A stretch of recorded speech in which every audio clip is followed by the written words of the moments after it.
মধ্যপ্রাচ্যে আবারও উত্তেজনা বাড়ছে। একদিকে ইরান, অন্যদিকে ইরান সমর্থিত হুতি গোষ্ঠী। সাম্প্রতিক সময় ড্রোন, ক্রুজ মিসাইল এবং ব্যালিস্টিক মিসাইল হামলা দেখিয়ে দিয়েছে এই অঞ্চলের যুদ্ধের ধরন অনেক বদলে গিয়েছে। তাই প্রশ্ন হলো, যদি বড় ধরনের সংঘাত শুরু হয় তাহলে সৌদি আরব সবচেয়ে বেশি ভরসা করবে কোন অস্ত্রগুলোর উপর? আজ আমরা জানবো সৌদি আরবের এমন 10টি সামরিক শক্তি সম্পর্কে যেগুলো একসঙ্গে আকাশ, স্থল, সমুদ্র এবং গুরুত্বপূর্ণ স্থাপনাগুলো রক্ষা করার মূল ভিত্তি। চলুন শুরু করি। তালিকা 10 নম্বরে রয়েছে M1A2S আব্রামস।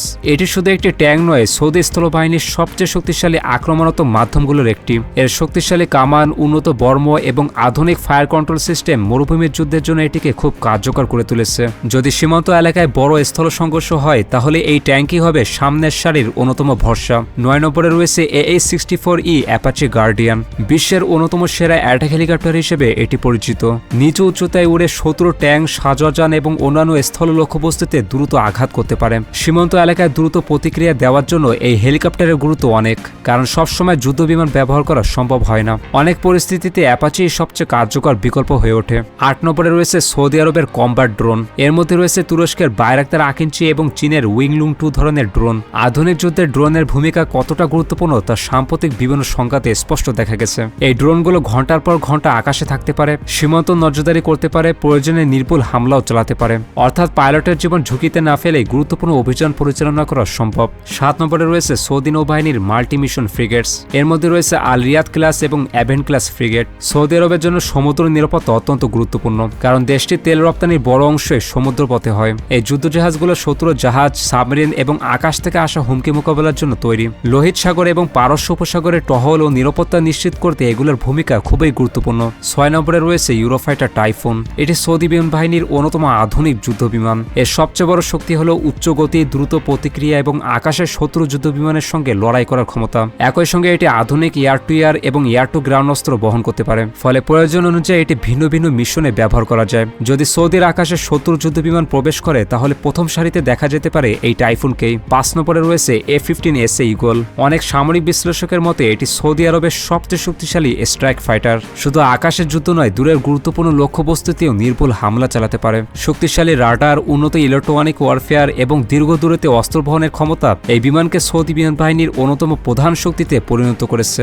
যদি বড় সংঘাত শুরু হয় তাহলে আকাশে দীর্ঘ সময় টহল, গভীর স্ট্রাইক এবং গুরুত্বপূর্ণ লক্ষ্যবস্তুতে আঘাত, এসব মিশনে A-15SA সবচেয়ে বেশি ব্যবহার হতে পারে। 4 নম্বরে আছে প্যাট্রিয়ট PAC-3। অনেকেই ভাবেন মিসাইল প্রতিরক্ষা মানেই শুধু ব্যালিস্টিক মিসাইল আটকানো। আসলে প্যাট্রিয়টের কাজও আরও বড়। এটি ড্রোন, ক্রুজ মিসাইল এবং স্বল্প থেকে মাঝারি পাল্লার ব্যালিস্টিক মিসাইল প্রতিহত করার জন্য তৈরি। সাম্প্রতিক বছরগুলোতে হুতিদের ড্রোন ও ক্ষেপণাস্ত্র হামলার কারণে এই ব্যবস্থার গুরুত্ব আরও বেড়েছে। অর্থাৎ শত্রুর আঘাত লক্ষ্যবস্তুতে পৌঁছানোর আগেই থামিয়ে দেওয়ার চেষ্টা করে প্যাট্রিয়ট। 3 নম্বরে আছে থার্ড।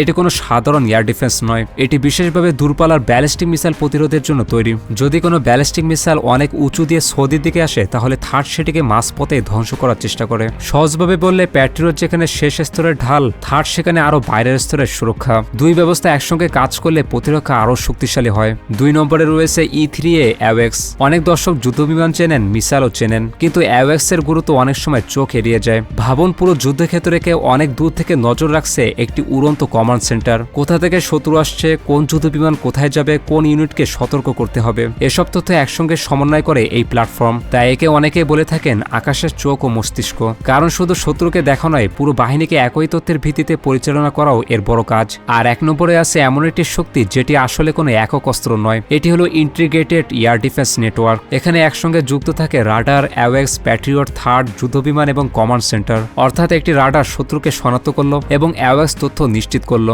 এরপর কমান্ড সেন্টার সিদ্ধান্ত নিল, তারপর প্রয়োজন অনুযায়ী প্যাট্রিয়ট, থার্ড অথবা যুদ্ধবিমান সচল হলো। এটাই আধুনিক যুদ্ধের সবচেয়ে বড় শক্তি, কারণ আলাদা আলাদা অস্ত্র যতই উন্নত হোক, তারা যদি একসঙ্গে কাজ করতে না পারে তাহলে পূর্ণ সক্ষমতা পাওয়া যায় না। আর এই সমন্বিত প্রতিরক্ষা ব্যবস্থায় সৌদি আরবের সবচেয়ে গুরুত্বপূর্ণ সামরিক শক্তিগুলোর একটি। তাহলে সবকিছু মিলিয়ে আমরা কি দেখলাম? সৌদি আরব শুধু উন্নত যুদ্ধবিমান বা শক্তিশালী ট্যাঙ্কের উপর নির্ভর করে না, বরং আকাশের যুদ্ধবিমান, অ্যাটাক হেলিকপ্টার, কম্ব্যাট ড্রোন, আধুনিক যুদ্ধজাহাজ, বহুস্তরীয় মিসাইল প্রতিরক্ষা আর একটি সমন্বিত কমান্ড নেটওয়ার্ক, সব মিলিয়ে তাদের প্রতিরক্ষা কাঠামো গড়ে উঠেছে। তবে একটি বিষয় মনে রাখা জরুরি, কোনো অস্ত্রই একা যুদ্ধ জিততে পারে না। এর কার্যকারিতা নির্ভর করে প্রশিক্ষণ, গোয়েন্দা তথ্য, সমন্বয়, রক্ষণাবেক্ষণ এবং সঠিক কৌশলের উপর।